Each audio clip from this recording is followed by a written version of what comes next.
Hi friends, പുതിയൊരു വീഡിയോയിലേക്ക് എല്ലാവർക്കും സ്വാഗതം. അങ്ങനെ ശ്രീജയുടെ ബിസിനസ്സിന് വേണ്ടിയിട്ട് സാധനങ്ങളൊക്കെ കൊണ്ടുവന്ന് ഇറക്കാണ്. ആ സമയത്ത് നന്ദിനിനെ കൊണ്ട് ഒരു പണിയൊക്കെ എടുപ്പിക്കുന്നുണ്ട്. അതുപോലെ വിനായകനും എല്ലാവരും കൂടിയിട്ട് ഇങ്ങനെ ഓരോരോ കാര്യങ്ങൾ പറഞ്ഞ് പണിയെടുക്കുകയും അങ്ങനെ ഭയങ്കര സന്തോഷകരമായിട്ടുള്ള സംഭവങ്ങളൊക്കെയാണ് കേട്ടോ പ്രമോൾ കാണിച്ചിട്ടുള്ളത്.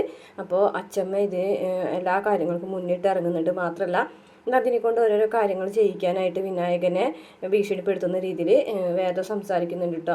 അപ്പോൾ അച്ഛമ്മ ഒരു കാര്യം പറയുമ്പോൾ നന്ദിനി അത് ഇല്ല പറ്റൂല എന്ന് പറയുമ്പോൾ വേദ പറയുന്നുണ്ട് വിനായകനോട്. അച്ഛമ്മ ഒരു കാര്യം പറഞ്ഞിട്ട് നന്ദിനി അടുത്ത് അനുസരിക്കില്ലെങ്കിൽ വിനായകനായിട്ടാണ് പറയട്ടെ, നന്ദിനി അടുത്ത് അത് ചെയ്യേണ്ടെന്ന്. അപ്പോഴേക്കും വിനായകൻ ദേഷ്യം വന്നിട്ട് നന്ദിനിയോട് പറഞ്ഞു, നന്ദിനി ഈ അച്ഛമ്മ പറഞ്ഞത് അനുസരിച്ചാൽ മതി എന്ന് പറഞ്ഞിട്ട് ദേഷ്യപ്പെടുന്നുണ്ട് കേട്ടോ. ഇതൊക്കെ കണ്ടിട്ട് വിക്രം ഇങ്ങനെ നോക്കുന്നുണ്ട്. വിക്രത്തിന് മനസ്സിലാവാണ് കേട്ടോ വേദന ഭീഷണിയാണ് ഇതൊക്കെയെന്ന്. അതിനുശേഷം ഉദ്ഘാടനമാണ് കേട്ടോ ഒരു ബിസിനസ്സിൻ്റെ. അപ്പോൾ അതിന് അങ്ങനെ വിളക്ക് കത്തിക്കാനായിട്ട് അച്ഛൻ്റെ കയ്യിലാണ് കൊടുക്കുന്നത്. അപ്പോൾ അച്ഛൻ പറയുന്നുണ്ട് ഈ ഒരു ബിസിനസ് ഇതുപോലെ കൊണ്ടുവരാനായിട്ട് ഒരുപാട് ബുദ്ധിമുട്ടിയത് വേദയാണ്. അപ്പോൾ അതുകൊണ്ട് തന്നെ എന്തുകൊണ്ടും ഇതിന് ഈ ഒരു തിരി കൊളുത്താനുള്ള യോഗ്യ ആയിട്ടുള്ള ആൾ വേദ തന്നെയാണെന്ന് പറഞ്ഞിട്ട് വേദനെ കൊണ്ട് നിർബന്ധിച്ച് തിരി കൊളുത്തിപ്പിക്കുന്നു കേട്ടോ അച്ഛൻ.